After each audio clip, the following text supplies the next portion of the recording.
It only took 15 years for Paris Hilton's classic, Stars Are Blind, to get the love and respect that it truly deserves. What's going on, everybody? I just watched Promising Young Woman. This is a movie that has been kind of last year. After I saw the trailer, I was just like locked in. I'm like, this is one of my most anticipated movies of the year. And then COVID happened, and then it kept getting pushed back, and then it was released on Christmas. But it's Christmas, and there's still a pandemic going on. I had to wait until a whole new year to finally watch this movie, and man, it is I love it. I've become really bad, I guess, about ruining my whole review in the first few minutes. That doesn't matter. There's a lot to unpack here. We may even get into some spoilers. Let's just jump in.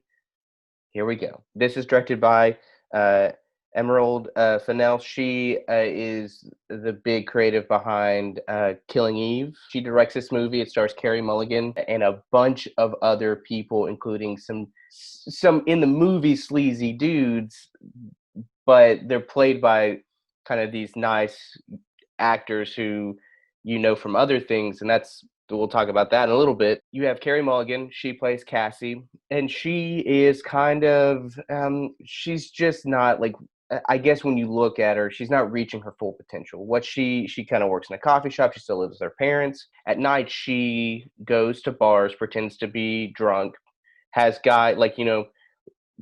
has guys pick her up pretty much, sleazy dudes, take her back to their apartments, and before anything can happen, she she reveals that it's all a charade. And based on the trailer, you think like it gives this vibe that she is straight up killing these dudes. Spoilers, spoilers. Boom, boom, boom, boom, boom, boom, boom, boom, boom. Just don't. If you don't want to be spoiled, don't go beyond this point. You slowly start to find out that she's not really doing, and you don't know entirely what she's doing. There are a few times when you get kind of a glimpse, but it's clear that she is. What I love about Cassie's character, I think, is that she never takes it as far, as what they would have. And that's what's kind of compelling about this character. And she runs into a guy that she knew in college, and played by Bo Burnham.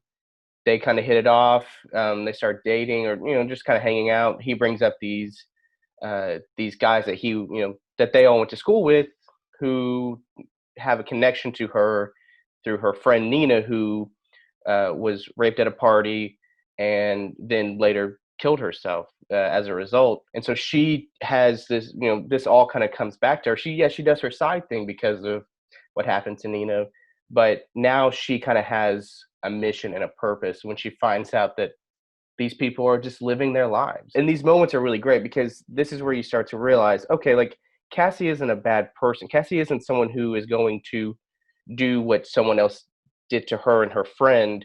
She just wants to make them feel that way. That's really like my favorite part. And Carey Mulligan is fantastic. She is like, I love Carey Mulligan. I wish she was in like more stuff, but she picks her role so perfectly, and she's very choosy, and that's awesome. This movie that you thought was going to be one thing, and it was going to be this revenge thriller, and then it turns out to be this kind of character study, and while also being a little bit of a revenge thriller mixed with some some fun cheese. And man, this movie, I could, the more I think about it, the more I just like, I love it. And oh, it's just fantastic. Cassie, she is kind of dating Bo Burnham, and the whole time, man, the whole time, you're like, is he is he a good guy? And throughout the whole movie, they convince you that he is.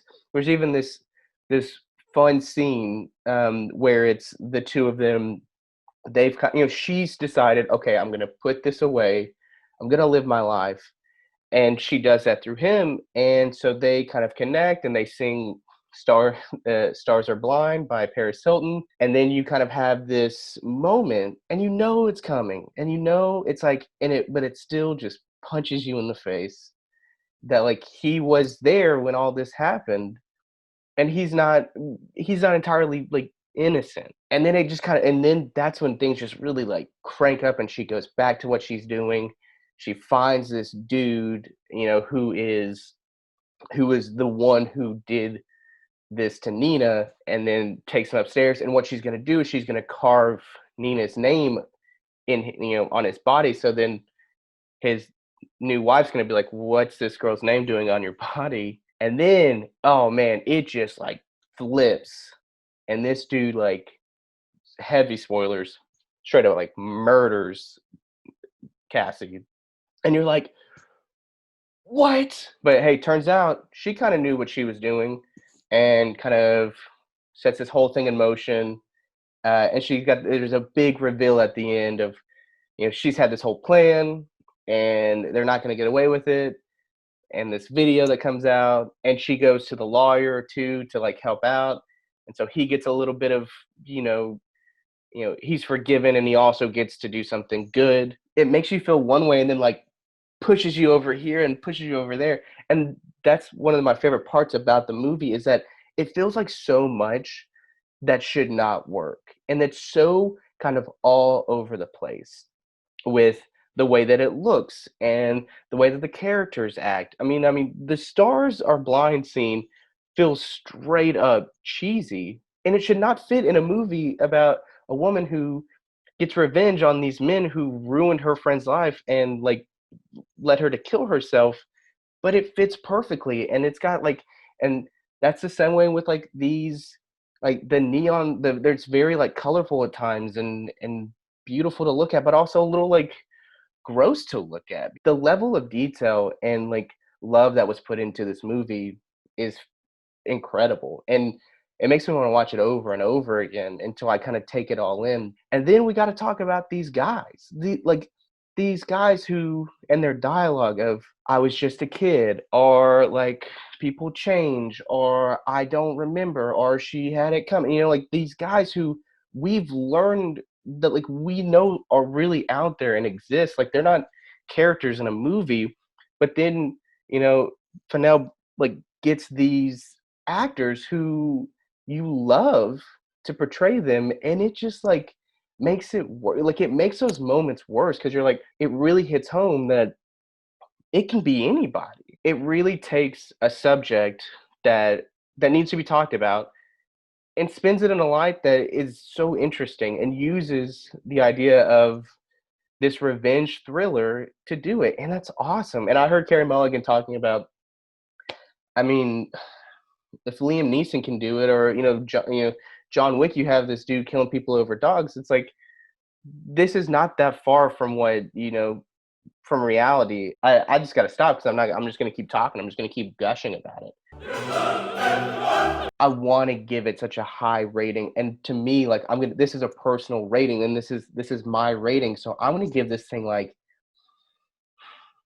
a 9 Paris Hilton singles out of 10. I'm gonna go watch it again. I'm about to leave this room, go watch it again. Hot take, but I think that if Paris Hilton would have released that song today, it would be number one on the charts.